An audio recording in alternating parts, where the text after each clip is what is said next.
أنا اسمي سلمى ماهر، ممثلة. كنت متخيلة إن أنا لمّا أذاكر وأعمل اللي عليَّ في التمثيل، فرص بقى هتتفتح لي وهاعمل كل اللي أنا عايزاه، بس ده ما حصلش لإنه المجال بتاع التمثيل حاجة competitive جدًا وصعبة جدًا، مصر كلها عايزة، العالم كله عايز يمثل، فاشمعنى هيختاروني أنا؟ الحمد لله الreach بتاعي كان أعلى بكتير من ما أنا كنت أتخيل، ووصلت لناس كتير جدًا ما كنتش أحلم إن أنا أوصل للعدد ده. كل الناس حواليكِ بيقولوا لِك أنتِ شاطرة جدًا، أنتِ ليه ما بتمثليش؟ ما أعرفش ليه ما قولوا لهم ليه ما بامثلش، ما أعرفش. فهنا بابدأ أسأل نفسي فعلًا هل أنا good enough والّا لأ؟ طب هل الناس دي بتجاملني؟ على الأقل بقيت بامشي في الشارع كل شوية في حد بييجي يسلم عليَّ ويقول لي إن هو بيحب كلام فلان، فكان بالنسبة لي ده بالدنيا يعني. أنا كنت مستنية الvalidation من الناس عشان أنا كنت شايفة إن أنا مش good enough. طيب أعمل إيه على السوشيال ميديا؟ طب ما أنا باخاف من السوشيال ميديا، الناس قاسية جدًا وبتشتم وده ممكن يخلّيني أحبط أكتر ما أنا محبطة، طيب أنا ليه أصلًا عايزة أمثل؟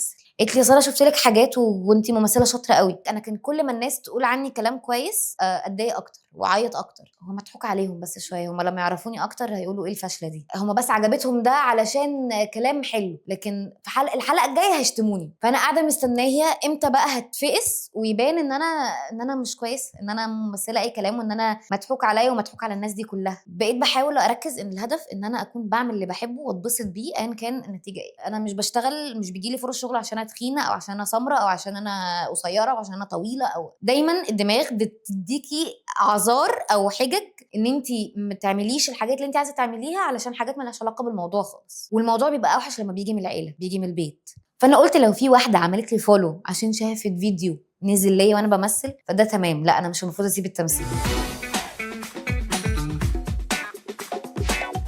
هلو. هلو، ازيك يا سلمى؟ الحمد لله. عاملة إيه يا عامله رضوى؟ ايه؟ كله حلو. انا مبسوطه قوي ان انت موجوده معانا وأنا كمان والله. ومتحمسه قوي للكلام الكتير اللي احنا هنعمله. أيوه، ربنا يستر. لا لا، ما تقلقيش خالص. عايزه اقول لك برضو فكره البودكاست. فكره البودكاست هو ان انا بالليل كلنا بنفتح التيك توك ونلاقي ناس اللي عملوا ستارت ابس واللي عايزين يعملوا كارير شيفت واللي اصلا مش عايزين يسافروا. فقررت انه احنا دلوقتي هل احنا جود انف اصلا احنا نعمل الحاجات دي؟ مش عارفة. يعني الفكرة هنا مش ان احنا احسن ناس ولا اكسبرتس ولا اي حاجة، بس ان احنا بنشارك الافكار بتاعتنا اللي هي بتكون بعد الساعة 12. فانا هسألك الاول، يعني اكيد طبعا في ناس كتير عارفينك، بس انا عايزة اعرف اكتر مين سلمى، وبتحب ايه؟ أوكي. بتحب تقعد يعني ايه اكتر وقت تنبسط فيه؟ أوكي. ايه الوقت اللي بتحب ان هي تشوف تبقى تسأل نفسها هل انا جود انف ولا لا؟ هي بتبقى بعد الساعة 12 مبدئيًا فعلًا. أنا اسمي سلمى ماهر، ممثلة. بدأت تمثيل بشكل جَد فعلًا من 2015 لمّا بدأت آخُد وِرَش، وقعدت مثلًا 4، 5 سنين بعدها ما يعني باخلّص ورشة أدخل في اللي بعدها، وحتى لغاية دلوقتي يعني أنا المفروض هابدأ ورشة الأسبوع الجاي.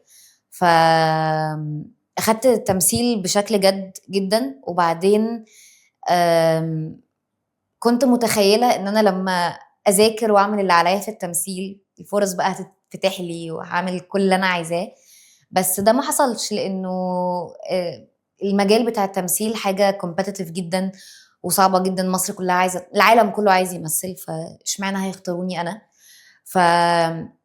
مع الوقت الموضوع بيبقى مُحبِط، بالذات لمّا تبقي في مكان كل الناس حواليكِ بيقولوا لِك أنتِ شاطرة جدًا، أنتِ ليه ما بتمثليش؟ ما أعرفش ليه ما قولوا لهم ليه ما بامثلش، ما أعرفش. ف فهنا بابدأ أسأل نفسي فعلًا هل أنا good enough والّا لأ؟ طب هل الناس دي بتجاملني؟ هل الناس دي علشان بتحبني فأنا شايفينّي كويسة؟ طب ما يمكن أنا مش كويسة ولا حاجة، ما هو أنا لو كويسة أكيد كانوا هياخدوني بقى في أعمال بجد، كنت هاظهر في التلفزيون في ده. ف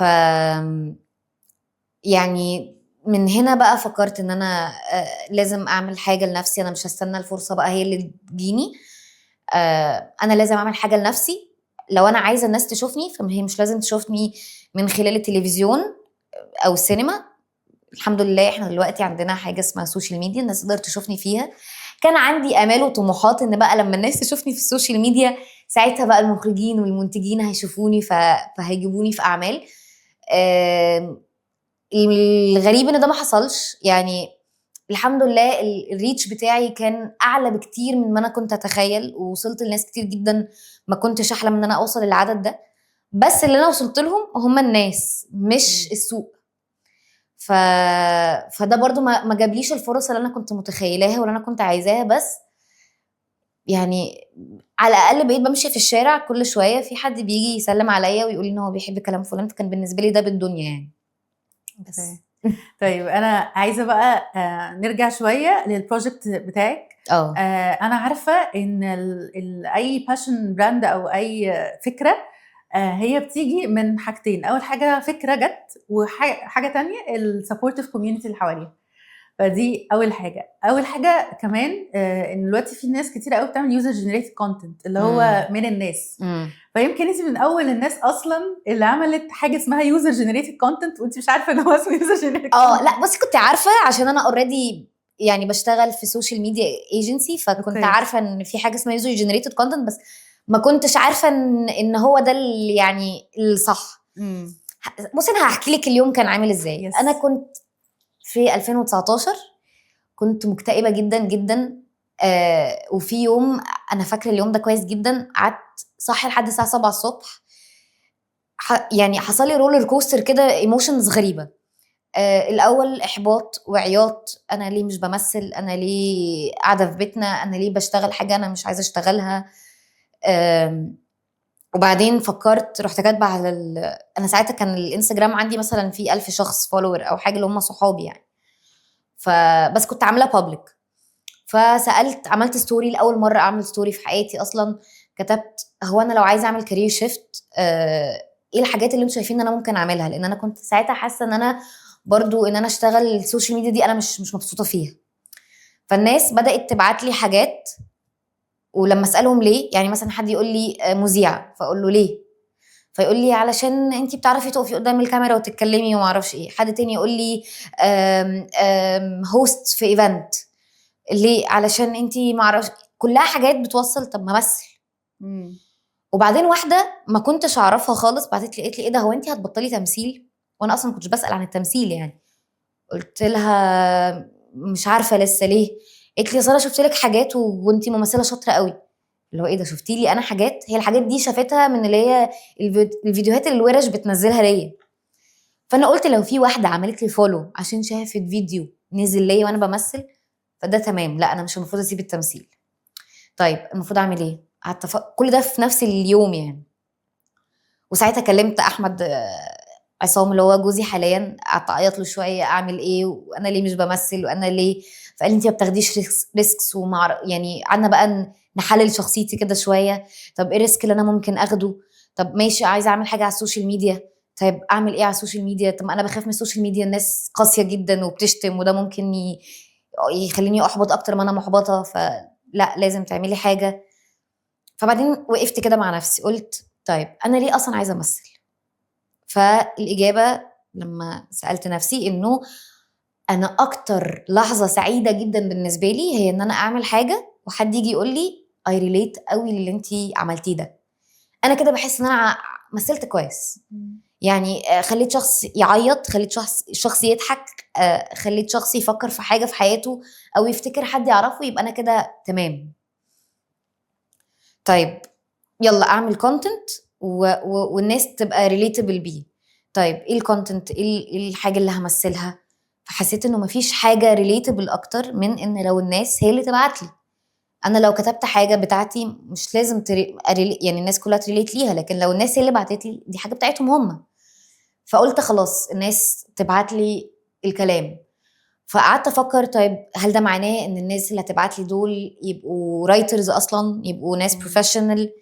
فحسيت انه لا، انا عايزه ناس عاديه خالص تبعت لي قصصها هي. ومن هنا جات لي فكره كلام فلان، لانه قعدت افكر كده مع نفسي. انا شخص ساعتها كانت المواجهه بالنسبه لي حاجه صعبه جدا يعني. عمري ما كنت عارفه بعرف اواجه اي حاجه. وكنت بحس انه لو واجهت انا هخسر. بس في الفتره دي كنت عماله افكر انه يعني كنت بشتغل على فكره ان انا اواجه. فقلت طب ما اكيد انا مش لوحدي اللي عندي المشكله دي يعني. في ناس كتير جدا دايما تقعد تفكر انه لو حصل ان انا قلت ده في ساعتها، لو فلان لما جه قال لي كذا، لو كنت رديت كان يمكن انا ارتحت دلوقتي، او علاقتنا بقت احسن او اوحش او ما يعني الحاجات دي كلها. فمن هنا جات لي فكره كلام فلان. الساعه 7 الصبح بقى، يعني كل ده بقى من مثلا 12 الظهر ل 7 الصبح، كل دي الافكار اللي كانت عماله بتجيلي. اول حد بعت له كان عبد الرحمن مجدي، هو مونتير ودي او بي ومخرج. وكان ساعتها هو بيشتغل معايا في الورش، هو اللي بيصورنا وهو اللي بيعمل لنا اديتنج. فقلت له عبد الرحمن انا عندي فكره، هل تحب انك تساعدني فيها كتصوير؟ فقال لي يلا بينا. قعدت معاه حكيت له القصه، تحمس جدا، يلا بينا نبدا نشتغل. فبدات اجمع كلام من الناس اللي حواليا، صورت حلقتين 3 بيهم. وساعتها عبد الرحمن قال لي طب ما تجيبي احمد يبقى معانا، فاحمد اصلا خريج معهد سينما اخراج. فقلت له احمد ما تيجي تخرج معانا. فبقينا احنا ال3 بنعمل حاجه لسه مش عارفين هنعملها ازاي، بس عايزين نعملها. بدأنا نسيك انه نلاقي ناس، شركة يبقى عندها معدات. المعدات كانت يعني كانت كويسة بس ما كانتش احسن حاجة. كنا بنمنتج على جهاز عبد الرحمن، كان عنده جهاز ابل كده بتشال، يعني بتركبيه على اي شاشة. كنا بنركبه على تلفزيون احمد. التلفزيون ده كان مثلا اول ما قالوا يلا LCD، واللي هو انت بتمنتجي وشايفه البيكسلز كده. وبعدين علشان نعرف نشوف التايم لاين احنا لازم نكسبورت، نتفرج بعدين نشوف الغلطه فين ونعيد. يعني كان الموضوع بدائي جدا وبياخد وقت جدا، بس احنا عايزين نعمل ده. وطلع بقى كلام فلان سيزون 1. وبعدين الناس اللي كانت بتساعدني الكاميرات والمايكات وكده، البروجكت بتاعهم هم قرروا ان هم ما يكملوش فيه. فبقيت بسعى ان انا اشوف ناس تانية. فشفت شركة تانية اسمها السكة برضو ساعدتني في سيزن 2. كل ده كان في خلال 2020. فعملت 2 سيزونز، كل سيزون كانت 7 حلقات في 2020 بس كده. حلو قوي. طيب عندي سؤال، هل احنا كنا بنتكلم على فكره الباشن وان انا عندي سكيلز في التمثيل فيرسز ان انا ليه مش متشافه، انا ليه انا موهوبه جدا بس ستيل لسه مش عارفه انا موهوبه ولا لا. يعني Yes. انا فاكره اول حلقه نزلناها كان يوم 1/1/2020. وساعتها انا كنت بنزلها علشان كنت مقرره ان عايزه انزلها في اليوم ده، علشان it's like a new year resolution ليا، اللي هو انا باخد ريسك جديد، حاجه جديده. انا فاكره ان انا كنت بعمل ريفرش كل دقيقه عشان اشوف الكومنتات. كنت بجد مرعوبه، بطني كانت وجعاني جدا، كاني داخله امتحان ثانويه عامه او يمكن اكتر. يعني كنت خايفه كده ايام الامتحانات، يعني كنت بجد مرعوبه لان انا مش عارفه انا كويسه ولا لا. وللاسف برضو في بعبع كده في دماغك، هو اللي بيحاربك. انا كان كل ما الناس تقول عني كلام كويس اتضايق اكتر واعيط اكتر واقول هو مضحوك عليهم بس شويه، هم لما يعرفوني اكتر هيقولوا ايه الفشله دي. هم بس عجبتهم ده علشان كلام حلو، لكن في الحلقه الجايه هيشتموني. فانا قاعده مستنيه امتى بقى هتفقس ويبان ان انا مش كويس، ان انا ممثله اي كلام، وان انا مضحوك عليا ومضحوك على الناس دي كلها. طيب انت بعد ما كنت بتاخدي الكومنتس هل كنت حاسه انه خلاص انا تمام اون تراك، ولا حاسه انه لا لسه برضو يعني حتى ايفن الكومنتس اللي بتجيلك لا عكس ايوه انا كنت شك، يعني اللي هو اي حد بيقول عني كلام حلو انتوا مضحوك عليكم. يعني ما هو ده للاسف بالظبط. يعني انا كنت مستنيه الفاليديشن من الناس عشان انا كنت شايفه ان انا مش جود انف. جالي الفاليديشن ما صدقتوش. فطول الوقت في حاجه، وطبعا مش حاجه صحيه خالص، انه بتكذب انه ده مش تمام. لحد اللحظه دي يعني انا عايزه ارجع كلام فلان من ساعتها. طبعا حصل حاجات خارجه عن ايدي خلتني اوقف البروجكت ده، بس انا متخيله ان الجزء الاكبر هو ان انا خايفه انه لما اجي ارجع تاني الناس تقول لا والله كلام فلان 1 و2 كان حلو جدا، هي ليه فشلت كده، هي ليه باظت كده، يا ريتها ما عملت ده، كانت تسيبنا بالذكريات الحلوه بتاعت كلام يعني ده كله اصواتي الداخليه انا يعني. صح. ف فهل لقيتي اتليست حل ولو جزئي للموضوع؟ ولو جزئي يعني. الحل بالنسبه لي اللي انا بعمله انه اعمل وخلاص. صح. اعمل بصي انا يعني الحمد لله الفيدباك لحد دلوقتي كان كله بوزيتيف، ونزلت فيديوهات تانية عامة، حاجات عبيطة، حاجات بتكلم فيها ايا كان. بنسبة كبيرة الناس اللي بتبعت لي كلها حاجات بوزيتيف، بس هي المشكلة ان الناس النيجاتيف اللي بتبعت مثلا 2 3 انا فاكراهم، يعني هو ده اللي بيثبت في الدماغ. اول مرة بعت لي حاجة نيجاتيف ما نمتش، تاني مرة اتضايقت شوية، بدأت بحاول انه افهم ان لو حد ما حبكيش مش ازمة، مش عشان هو شخص مش كويس، عادي حد ما حبكيش، حد مش مصدقك، حد اتس اوكي اعمل وخلاص. ولو عملت حاجه والناس اتريقت عليها اتليست انا عملت صح. يعني، اتليست انا ما قعدتش في بيتنا، انا عملت. وبحاول على قد ما اقدر انه دلوقتي تبقى المينتاليتي بتاعتي انه انا مش مستنيه النتيجه، الهدف اللي هو ان انا ابقى ممثله في التلفزيون والسينما وابقى معروفه بنطاق اوسع. بقيت بحاول اركز ان الهدف ان انا اكون بعمل اللي بحبه واتبسط بيه ايا كان النتيجه ايه. يعني طبعا الكلام سهل، وبيجي وقت الجد لما ابقى في مكان في ناس كتير قوي معروفه حواليا وناس محققه حاجات انا نفسي احققها، الموضوع بيبقى انتميديتنج جدا. بس على الاقل انا كل يوم بصحى عشان اعمل اللي انا عايزه اعمله واللي بحبه ومبسوطه فيه، مش مهم بقى ده هيوديني فين، المهم ان انا بعمله. تحفه يا والله. رب يعني. والله هو ده اللي احنا عايزين نعمله. بحاول والله، يعني انا بقولك الكلام ده النهارده، ممكن كمان اسبوع الاقي نفسي بعيط وانا ما حققتش حاجه ومش عارفه اعمل حاجه وكده، وبعدين ارجع افكر نفسي اللي هو مش مهم تحققي، المهم ان لما يبقى عندك 70 سنه اجي افتكر كده انا عملت ايه في شبابي، انا كنت مبسوطه، حاولت. انا حاولت، يس. ما قعدتش اخلي اصواتي الداخليه اللي بتوديني انا في داهيه تسيطر عليا. اخر حاجه انا شفتها كان مسلسل 80 باب. بالنسبه لي الحلقه دي علقت معايا قوي. انا عارفه الحلقات كلها تحفه طبعا، بس الحلقه دي لمست حاجه جوايا كده. هي مش ليها علاقه بس بالتمييز ما بين اختين، بس ليها علاقه بحاجات كتيره قوي سمعت معايا انا في حياتي الشخصيه. انه ساعات بنحط ليبلز كتيره قوي للناس، يعني ممكن يحطوهم في اطار، الاطار ده يخليهم اصلا يحصل لهم بلوك في اي حاجه. شكل، مش عارف، كوميونتي، طريقه كلام، لبس، حاجات زي كده. فانا بالنسبه لي اللي هو مش عارفه ليه اتاثرت قوي بالحلقه دي جدا، واتاثرت قوي لما قلت لها لا وبتاع وكملي وروحي وكده. فحسيت انه احنا محتاجين نعمل كده، يعني محتاجين مش بس تبقى المسلسلات بتكلم الفئه اللي هم السيدات اللي امباورد، اللي بيعملوا ستارت ابس، الناجحين. لا، احنا محتاجين نتكلم في مواضيع مختلفه. فكلميني على التجربه الاول، انت اوكي حسيتي بايه والامباكت برضو من الناس شافت ايه؟ اوكي. انا يعني الحمد لله انه جات لي المسلسل ده، لانه قبلها باسبوعين كنت بعيط ان انا رمضان جاي وما عملتش حاجه وشايفه الناس حواليا كلهم بياخدوا خطوات وانا قاعده مكاني وكده. وبعدين الحمد لله من عند ربنا كده جات لي الفرصه دي.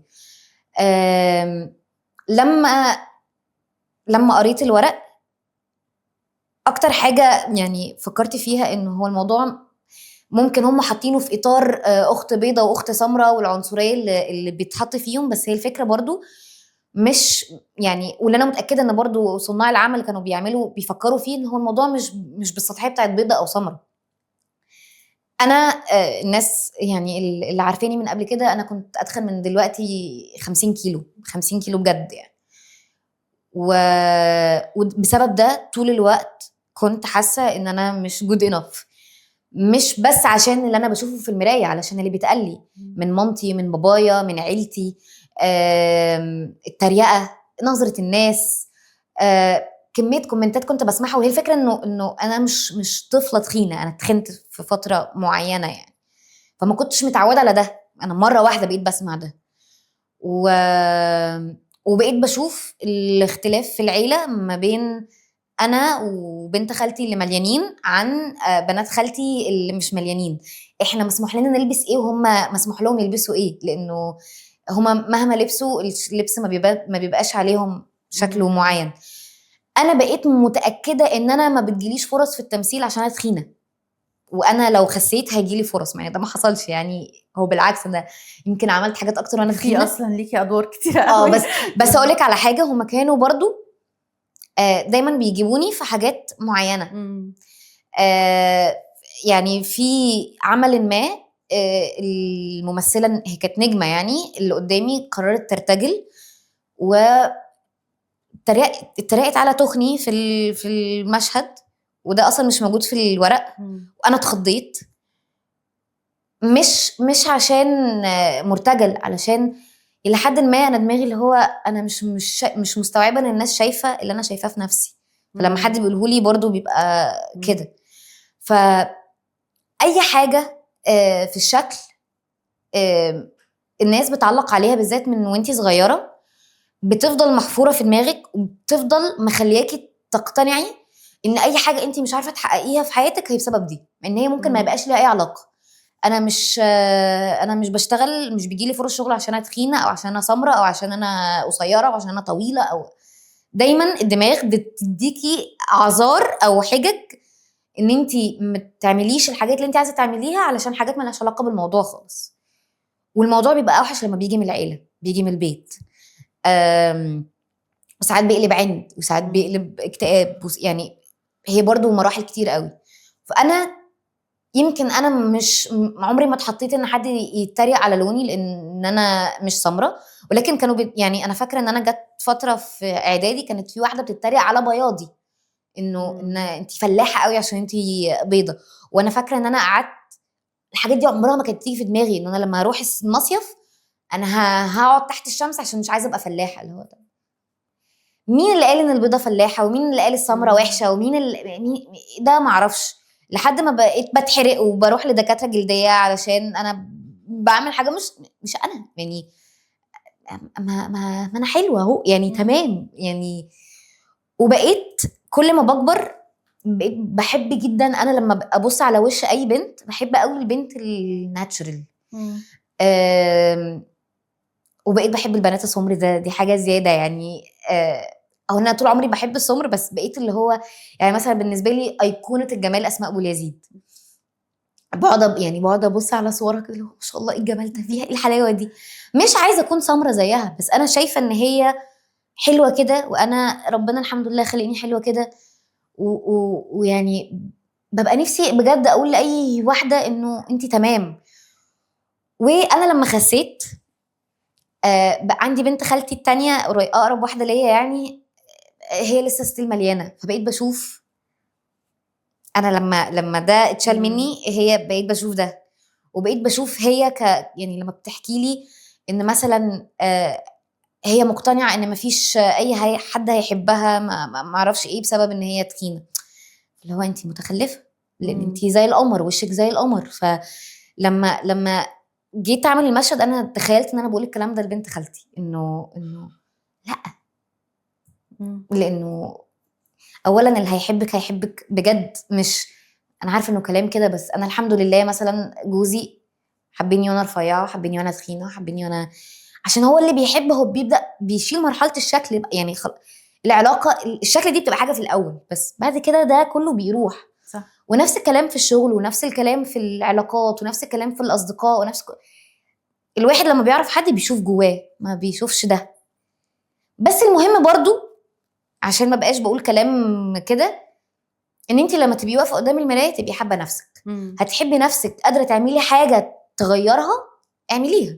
أوكي. لو عايزه تخسي شويه تتخني شويه، تهتمي بشعرك شويه، تهتمي ببشرتك شويه، كل ما هي في حاجات مقدوره هتخلي ثقتك في نفسك تتحسن اعمليها.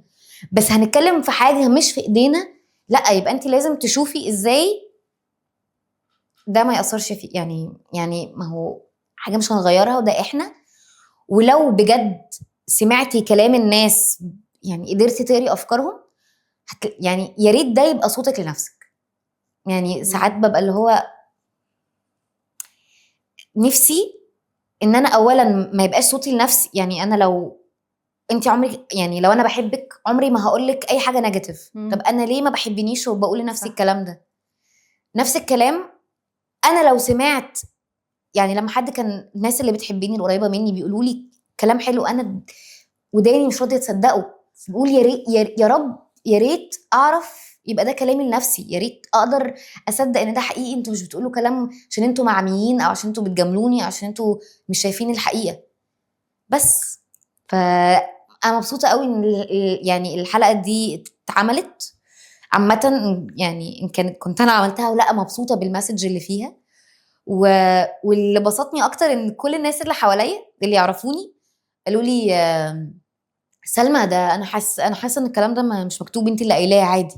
هو طبعا كان في جزء كبير ان المخرجه كوثر يونس كانت بتخلينا ان احنا نرتجل ونحط حاجات من عندنا، بس هو فعلا انا علشان كنت مصدقه قوي في الموضوع وكنت شايفه ناس حقيقيه قدامي نفسي اقول لهم الكلام ده، ومش بس نفسي اقول لهم الكلام ده، انا بقول لهم الكلام ده بس هم مش مصدقينه. ده كان بالنسبه لي الاهم.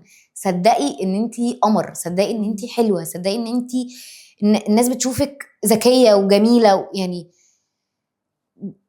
ان صوتك اللي انت تقولي لنفسك ده مش حقيقي، صدقي ده. فده اللي كنت عايزه اعمله يعني. تحفه والله. عايزه اسالك بقى سؤال، مم. بما ان احنا اتكلمنا على الادوار، مم.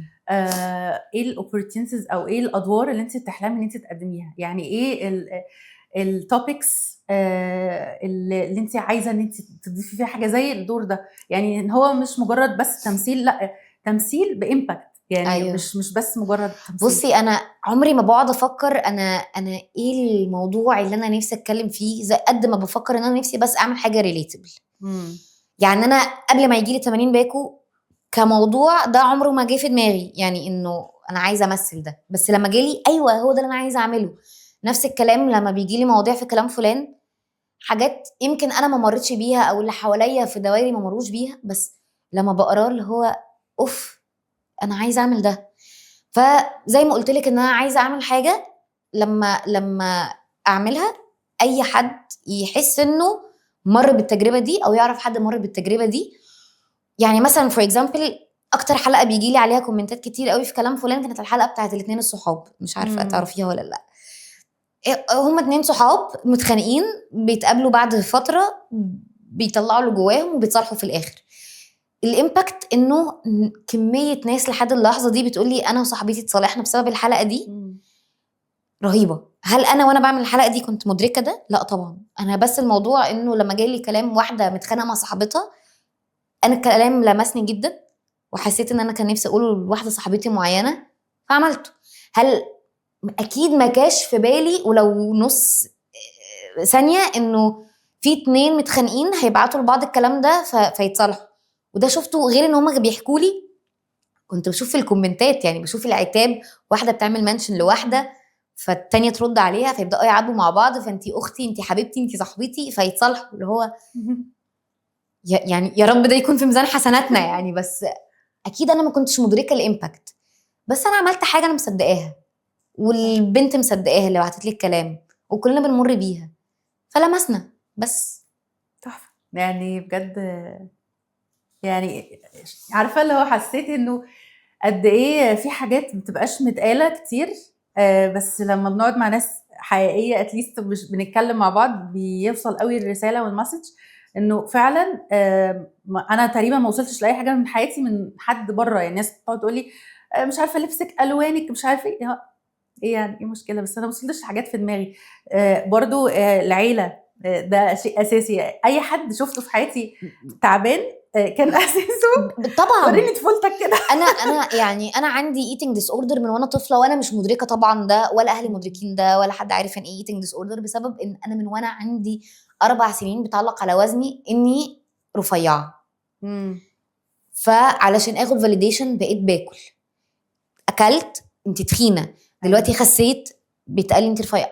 دلوقتي انا بقى بحاول ان يبقى عندي الوعي انه انا عايزه ايه بالظبط. انا ببص في المرايه مبسوطه في ايه، هو ده اللي انا هوصل له. مش هرضى، مش هحاول ارضي حد، لانه معلش مهما كان مامتي وبابايا واهلي بيحبوني مش هما اللي بيتضايقوا لما يحسوا انه في مجهود بيتعمل علشان اعمل اي حركه صغيره، او يحسوا بان انا نفسي اكل حاجه ومش عارفه. يعني ايا كان الايتنج ديس اوردر، ان كان بالبوزيتيف او بالنيجاتيف، هم اللي وصل لهم شكل. بس ايه اللي جوه الشكل ده؟ ايه الاحاسيس، التعب، ايه الفيزيكال حاجات صعوبات محدش هيحس ده غيري. فانا بالنسبه لي اللي انا بحاول اوصل له ان انا ابقى راضيه عن نفسي. طبعا برضو ده كلام ومش بيحصل 100%، وساعات بحرم نفسي وساعات باكل بزياده وهي رحله، بس بحاول على قد ما اقدر ان الرحله دي تبقى رحلتي بتاعتي انا لوحدي، يعني محدش يبقى معايا فيها، لان محدش هيبقى معايا فيها في الاخر. طيب انا من الكلام الملهم ده بصراحه انا مش عايزه اقفل البودكاست خالص. يا رب انا يبقى محتاجه فعلا اقعد مفيد. محتاجه اقعد ساعتين 3 بصراحه، لانه بجد انسبايرنج جدا شكرا. ومش بس كلام بجد. انا من ساعه لما شفتك، انا قبل ما اعرف اي نتورك حوالينا عرفتنا ببعض، بس فعلا انا عماله اشوف في بنت بتحاول. انا مش متضايقه اسم، انا متضايقه في بنت بتحاول، في صحابها جنبها، هي الحمد لله. يعني عايزه ان حد يعني الناس اللي بيبعتوا لي كلامهم بيبقى مسموع متشافين. ده هو انطباعي عن كلام فلان، ما اعرفش اي حاجه عن الموضوع وفاكراه لحد دلوقتي. ايفن حتى لو هو دلوقتي مش موجود، بس ان شاء الله هيرجع تاني.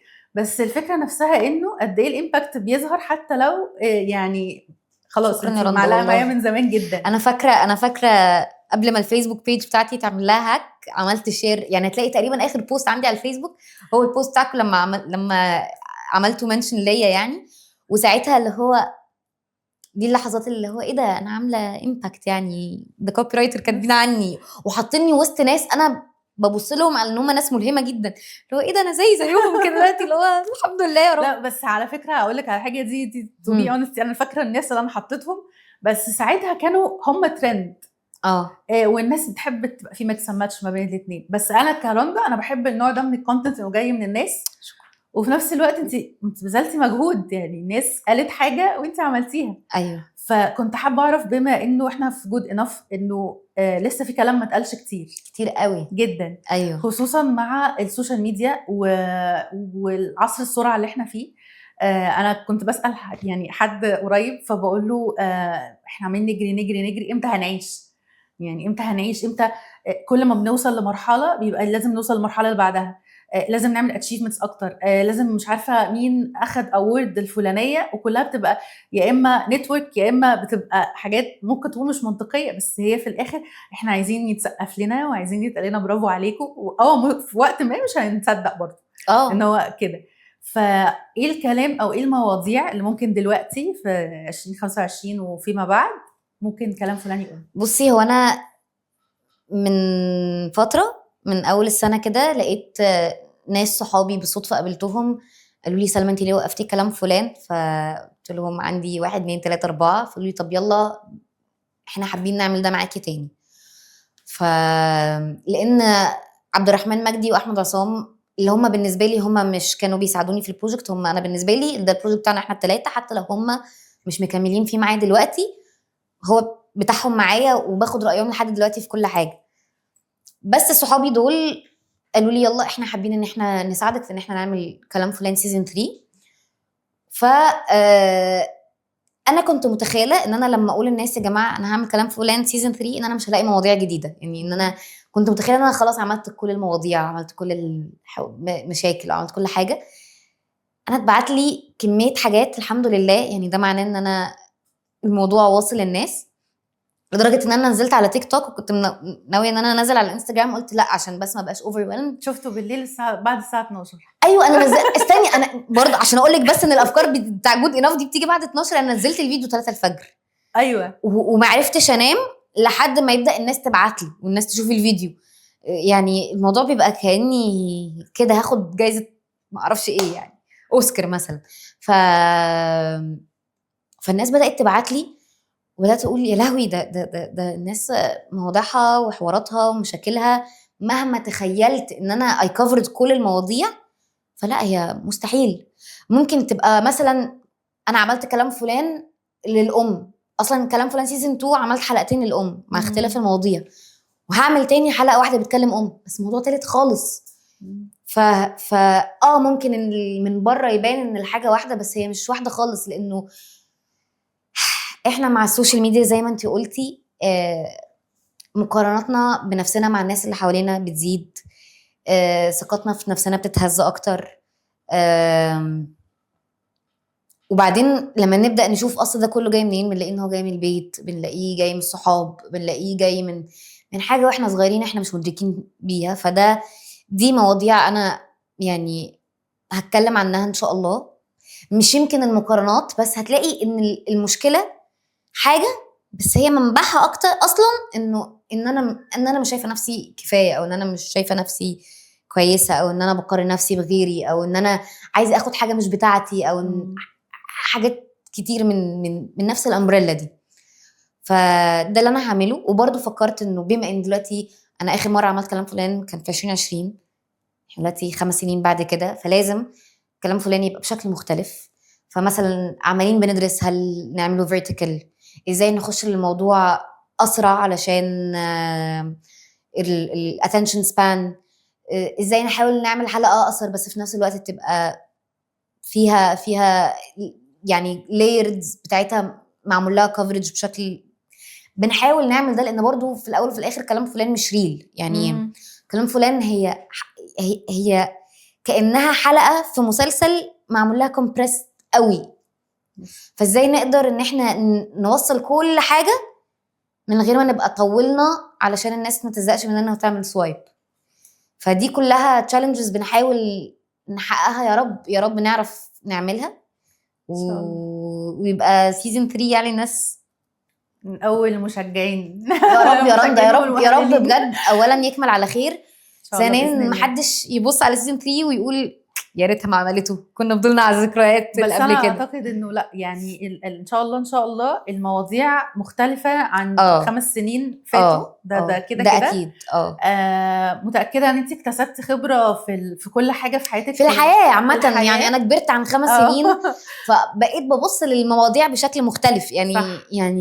يعني حتى اختيار المواضيع، التصوير، زي ما قلتي الاكسكيوشن نفسه في الفيرتيكال، ولا هعمله يوتيوب سيريز مثلا، مسلسل كده، او تكون حلقات منفصله يعني فاكره حاجات بتاعت زمان بس في شكل مودرن اكتر. ايوه. فانا مستنيه يعني، كلنا مستنيين. يا رب يا رندا بقى عند حسن ظنك. يا رب يا رب ان شاء الله. انا كنت مبسوطه جدا جدا. وانا كمان يعني انا اسفه ان انا لو رغيت خالص. جامد. انا دي اقل فتره انا اتكلمت فيها، اكتر فتره انا استمتعت فيها بجد يا رندا. يعني شكرا. بجد حسيت ان انا محتاجه كل ما هحس بشك هرجع للبودكاست ده. طب وانا لما احس بشك اجي تعالي ماشي خلاص اسمعي البودكاست ده. انت تروحي لنفسك تقولي بصي انا كنت بقول ايه. ايوه اخرجي من نفسك. نفسي ابقى بالعقل ده بعد الساعه 12 لان الايموشنز بتبقى غالبا بتودي في داهيه. بكلمك بالليل ابعت لك البودكاست. بليز يا رندا بليز. شكرا نورتيني. شكرا وبجد للمزيد من النجاحات القادمه. انا وانت يا رب وكل الناس. يا رب يا رب. شكرا جدا. العفو. باي باي.